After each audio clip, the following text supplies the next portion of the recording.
Leading up to Education Week 2013, with a focus on developing critical thinking and research skills, the Ministry of Education and Culture is hosting a series of secondary schools debates.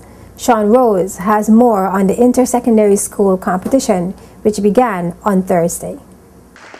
The speakers posited various arguments that touched areas such as medical marijuana or legalizing the controlled substance as a commodity that drives economic activity versus the likely negative social impact in terms of abuse, respiratory problems associated with direct or second-hand smoke inhalation, and other possible health effects were all scrutinized.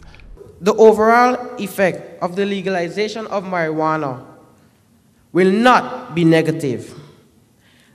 There will be less crime in the Virgin Islands, more employments will be created, medical benefits cannot be declined. Most of all, there will be economic benefits. The legalization can only result in the socio-economic development, not decline of the Virgin Islands. The health, social, and economic costs associated with legalization of marijuana are far greater than the benefits. The increased use from legalization will increase the multitude of costs that come with marijuana use. The costs from health and mental wellness problems, accidents, and damage to our economic productivity will far outstrip any tax obtained. Our economy is suffering. The last thing we need is the burden that legalization will put on us. Lecturer at HLSCC Dennis Gill gave a report on behalf of the adjudication panel and pointed to the absence of sufficient research data from within the Virgin Islands in the arguments put forward, and also underscored the value of developing and practicing critical thinking skills. What were we looking for in a public speaker? First of all, could you identify a clear thesis or a claim?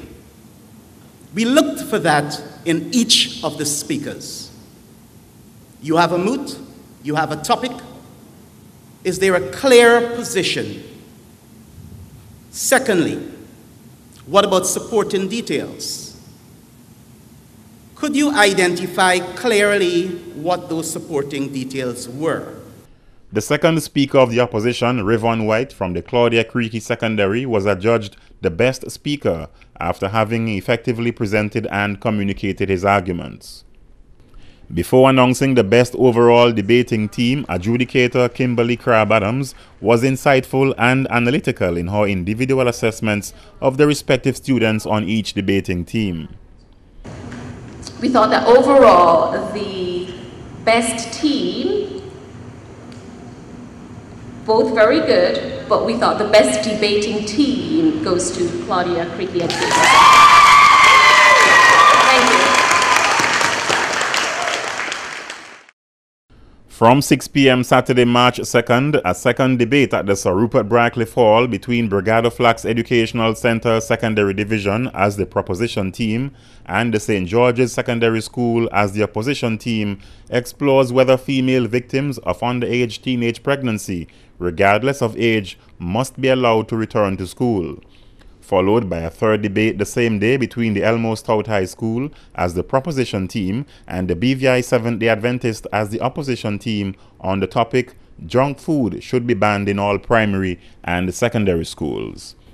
For this debate series, there are very interesting and honest topics that as parents and as a community we do need to discuss and have our conversations with our youth. Education Minister Honorable Myron Walwyn announced last year that the Department of Education will resume debates as a step towards fostering academic competitions among the territory's public and private secondary schools. The semi-finals will be held on March 6, while the finals will be held during Education Week on March 13. JTV News, Sean Rose.